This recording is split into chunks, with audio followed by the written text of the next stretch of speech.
அட என்ன சரி இது போய் ஃபீல் பண்ணிடுற. நீ எப்படி ஃபெயில் ஆகிட்டு தான் வருவோன்னு உங்கள் வீட்டுக்கே தெரிஞ்ச விஷயம் தானே. இது போய் எது கவலைப்பட்டுருக்குற.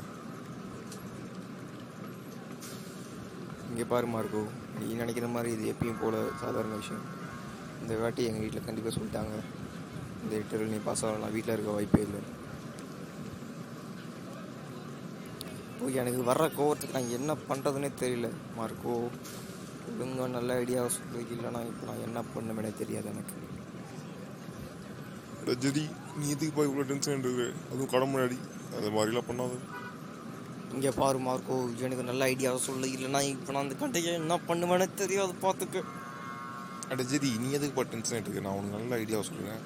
ஆனால் எனக்கு கொஞ்சம் டைம் போடு. இன்றைக்கி ஒரு நாள் மாட்டி எப்படியாவது சமாளிச்சு. மார்க்கோ, நான் உன்னை தான் நம்பி வந்திருக்கேன். எனக்கு என்ன பண்ணுறதுனே தெரியல.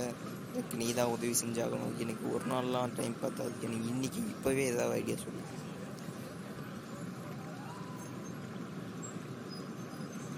வேலை கிடச்சிருச்சுன்னு சொன்னால் எங்கள் வீட்டில் நம்ப மாட்டாங்களே. அப்புறம் நான் மாதம் மாதம் சம்பளம் அப்படி கொடுக்குறது. இப்போதைக்கு இப்படி சொல்லி சமாளிச்சு ஜெரி. நெக்ஸ்ட் டைம் நம்ம என்ன பண்ணுறது நம்ம பார்த்துக்கலாம்.